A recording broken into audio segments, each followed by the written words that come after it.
Tom, can you come and help me, please? Sure. It's dinner time in the Neal household and everyone has a job to do. Great peeling, look at you. At 22, Tom's the youngest member of his family. Tommy, could you bring me those veggies, please? And he's pretty happy living at home with his parents. Well done. Just really nice, easygoing people they are. Not a lot of demands. Easy to talk to, they'll listen. He lives with us and that's his choice and he's welcome to do that for as long as he wants. Tom has independence. He runs a lawn mowing business with dozens of regular clients, but he will need support throughout his life, a reality his mother Helen has been confronting since he was diagnosed with autism at age 3. I feel like we're always thinking about that. We want to secure a safe, happy life for him while we have that ability to have some control. Tom's future has been especially front of mind since the horrific death of Anne-Marie Smith in Adelaide. And what Miss Neal describes as the collective grief that followed. It's literally a parent's worst nightmare. They had her in a beautiful house in a nice suburb with money, but there wasn't people around her, you know, to really do that checking. There's no silver bullet in this scenario. There's no one great solution. Lawyer Natalie Wade says future planning can be a confronting task for people with disability and their families. As with any estate client, that planning usually involves the creation of a will or a trust. There are special disability trusts that can be created where the conversation is unique to the disability community is around safeguarding. So we can't always trust government systems and public policy and even laws to properly protect people with disabilities. And the system isn't perfect. The NDIS is structured around short-term care plans, so a person with a disability can access different types of funding at different points in their life, depending on how their needs and goals change. But it leaves very little room for long-term planning, making it impossible for a client and their family to know what their care will look like in the years and decades ahead. What colour do you want to be? Red, please. Oh, yeah.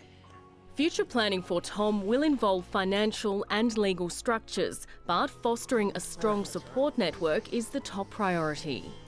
We make a conscious effort to give him good opportunities for new connections, for being part of community, because that's another level of safeguard. Nothing's fine, I'm torn, I'm all out of faith. This is how I feel. I'm cold and I am shamed. The future may be unknown, but it is hopeful.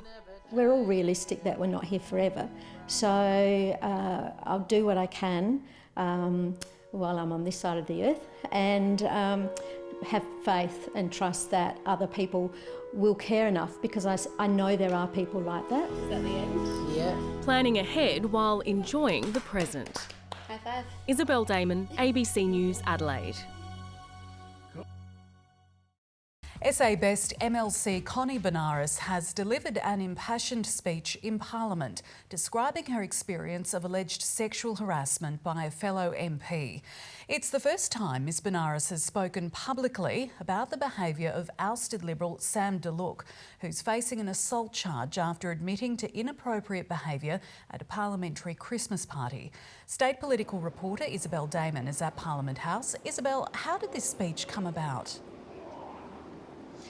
Jess, Sam DeLuc was sacked from Stephen Marshall's parliamentary team earlier this year after a night of alleged drunken and inappropriate behaviour at a parliamentary Christmas party. He has been charged with one count of assault against Connie Benares. It's alleged he slapped her on the backside at the event in question. Now, Mr DeLuc did apologise for his conduct in Parliament earlier this year, but today really is the first time we've heard from Connie Benares about the alleged incident and about the way the Parliament handled it. She made a long speech about proposed changes to the Equal Opportunity Act which would give the Commissioner the power to investigate complaints concerning 2 MPs. She's described current laws as outdated, unclear, and has called for them to be brought into line with community expectations. She's also outlined the impact of the incident on her and her family. Every single day, I get to feel the humiliation of what he did to me and to others in this place, and to the very decent people who work in this place. But every day I also feel anger and I feel disappointment that legislative protections didn't exist for me and people like me. Like many, Mr. Acting President, I entered Parliament to make the unheard heard. Connie Benares says she's disappointed with the way some government MPs have responded, including Lower House Speaker Vincent Tarzia. Sam DeLuca is due to face the Adelaide Magistrates Court this October. Jess? Isabel Dayman reporting there. Hayley's path to managing her mental health has been anything but straightforward. Up until the past 12 months, I've had the biggest challenge of not having doctors want to treat me. They will just refuse to take me on as a patient because I'm just too hard. She's suffered extreme personal trauma and has been diagnosed with borderline personality disorder. After an attempt to take her own life last August, Hayley was flown to the RAH. Confused upon waking, she says she was getting dressed to leave when a group of security guards shackled her to a hospital bed by her wrists and ankles. I felt alone. It felt like I was being punished for something I hadn't done. You go to an emergency department to seek help. I've gone there, now you've done this to me. Hayley says her requests to see a psychiatrist were ignored. No one came to speak to me, so I was shackled for 8 hours with no food, no water, no blanket. It was the 3rd time she had been restrained in a hospital in as many years. And if it happens to me, how many other people out there is it happening to? There are many aspects of that scenario that are concerning. South Australia's chief psychiatrist, Dr John Brayley, says current policies make it clear restraint should only be used as a last resort. Clearly, the restraint is traumatic and potentially harmful to an individual, but it also puts staff at risk. He says there has been some recent success in reducing the use of restraints in hospital wards, but it's a different story in emergency departments, where there's a serious lack of detail. Unless you've got the data where each episode is analysed, you can't be sure that there's not overuse. Dr Brayley made an unannounced visit to the ED of the RAH earlier this year. He was seriously concerned about underreporting and used his powers to make an intervention.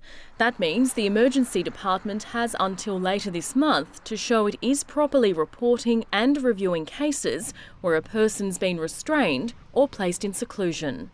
The question of what happens in emergency departments and ambulances, in those places, we need to have better data to be sure. That is why it's so important to us that all episodes of restraint are reported, because then they're clinically reviewed and looked at to see what could have been done to have prevented that restraint. I'm really optimistic, really hopeful that this gazettal will be a circuit breaker for what has been entrenched problems at the hospital. That intervention by the chief psychiatrist is a massive alarm bell. The opposition fears pressure on the health system is undermining doctors' and nurses' ability to give the best possible care. Hayley's one of a number of people who have raised concerns with us from their first-hand experience of being neglected in the health system. I apologise to any health consumer who doesn't get the quality of care that they expect. We've inherited significant problems. Working with the chief psychiatrist, bringing out additional community-based mental health resources. Hayley made a complaint to the Health and Community Services Complaints Commissioner last year and waited 7 months for a formal response. The Commissioner's office said it did investigate Hayley's case, but her version of events and that of the RAH were different, and it couldn't decide which was preferable. Hayley understands there isn't an easy answer, but she still wants change, including more oversight and better reporting. Is something actually going to be done, or is this all words? I think it's time for action, because 8 hours is too long. An unrestrained call for reform. Isabel Dayman, ABC News, Adelaide.